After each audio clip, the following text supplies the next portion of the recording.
अरुण अलबेला जी अब तो तू हमारा बराबरी आई बड़ो तो नाम ऐसे बराबरी हो खबो तो दू चार गो ईंटो लगा के एरिया लगा के बराबरी हो कहीं के बा ईटा भरा गया पूरी मतला मत करो लेकिन हमार गाना बजाना कहाँ बा और तहार गाना बजाना कहाँ बा इहे ध्यान देवे के बा छोड़ी हो के माथा खराब हो गइल बा देखो तू जब तक गावो तो नहीं खंडू ओसे बेसी भूकता तो गावे ला के गावे ला गौनी आ भूके ला कुकू अरुण अलबेला भाई गावे करो तो गाओ भोंको मो कहीं की भोंकना सोई हमारे कपार दुखाई लगता है जाने के नहीं जाने अरे वो तो विशेष विद्वान है अब हमरा के कहता नहीं कि हम कदम भरत शर्मा के कहनी कि उनका जोड़ा के है ना भाई हम ऐसा कह नहीं खी सकत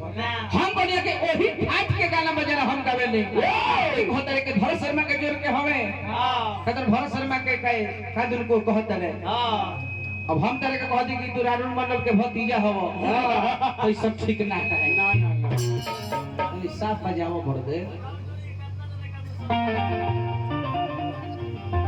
हमारा जोड़ी के कदर कतना लोग चल गए घाट को इनका जोड़ी के तो कतना लोग अभी अंदरे बा अभी आइलो नहीं के कतना लोग अंदरे बा अंदरे रहला के कामो लेकिन अरुण भाई ध्यान दी हो गाना बजाना के मोल एगो गाना बजाना होला जगह के अनुसार गाना बजाना होला तो ठीक लागेला काहे कि बात जगह पर ठीक लागेला आ बारात भी जगह पर ठीक लागेला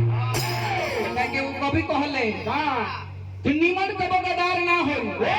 निमन कबो गदार ना होई नहरनी कबो फार ना होई निमन कबो गदार ना होई अय अरुण अलबेला जी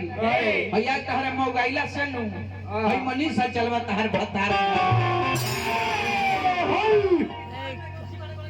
कहत रहे कि डार में हम कदम गमछी बनती नो तो कदम बुझाई कि हम भिखारी ठाकुर के भैंसी है आई जब डार में गमछी बढ़ता रहे तब बुझाता रहे कि भिखारी ठाकुर के पचकलाई पारी हो अभी हाल ही में पारी गरम हुई भी भैंस के डार में गमछी बनाला जाए बॉय आ पोछ में पागल हो गए बड़ा का आदमी के गीत गौनाई में भैंसा भैंसी के बात ठीक ना लगे आदमी के गीत आदमी गावता आदमी लोग ही सुने आई बा आई भैंसा भैंसी के बात सब लोग आंख में धूले झोंकले धूले में आंख झोंकत चलो तले एगो भजन गावे के बाद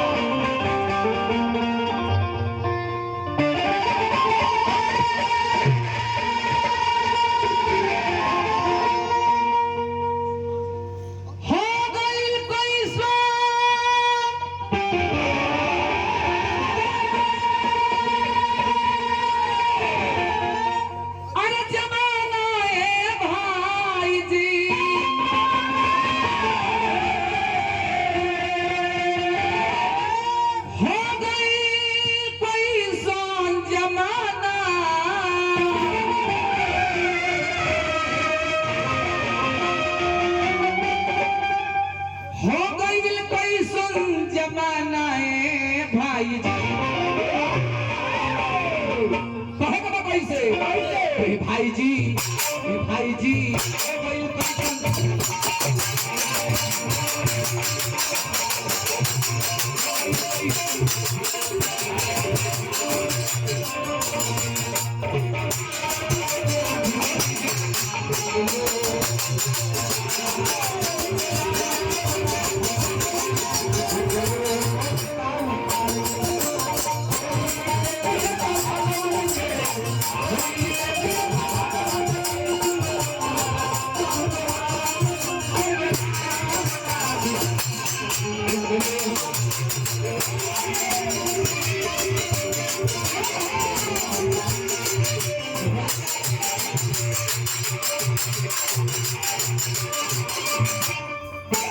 हमारे के कहत रहे के कदम हम नीतीश कुमार के पोता है आई सम्राट चौधरी के नाती हमें अभी कहले रहे कि पगड़ी ना उतारे पगड़ी ना उतारे हाँ अब भल भल पगड़ी खोलत है तो हम नीतीश कुमार के पोता ना है हाँ। बाकी सम्राट चौधरी के नाती बन गइल बा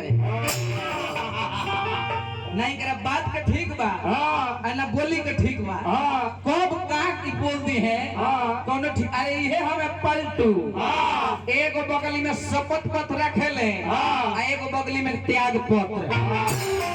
जब जैसा जरूरी हो रहा निकाले ले पढ़ देवे ले ए मर्द साचो पागल है हवा का पागल हवा की पगला तर गला बजाने में मुर्की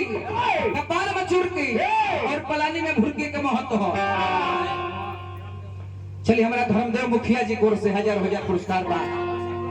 गरीब के बेटा और सबके चहेता हमरे बहुत ही सुंदर धर्मदेव मुखिया जी कोर से पुरस्कार बा मुखिया के माने ऐसा मुखिया के माने ऐसा कि पंचायत जीत के सब कोई के दिल पर राज करे सब कोई के चहेता बन रहे ना तो हमनियों के पंचायत के मुखिया जी बड़े भइया पंचायत जब से पंचायत चुनाव जीतले हो ये खाली पंचायत में आई नहीं बना रही ऐसे ही पति से में चार चांद लग रहे मुर्गी लगा तो कैसे का कहे के बा तो बेहार फिर से मैं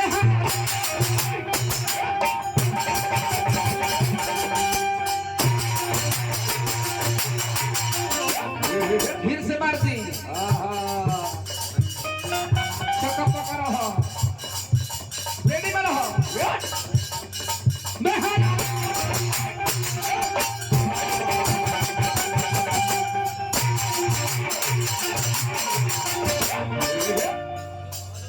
बन रहा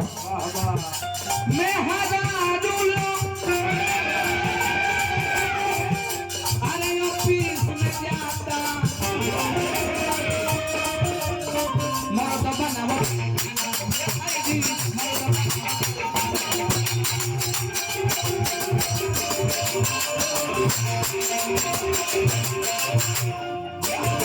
मेहरारू के नौकरी बा मर्द कुछ करत नहीं थे मेहरारू 4 बजे उठ के ऑफिस में चल जाता रही अब मर्द आलू छील के आलू छीलता ए बबुआ ए कहू बात ना अरे मानो तो नहीं खी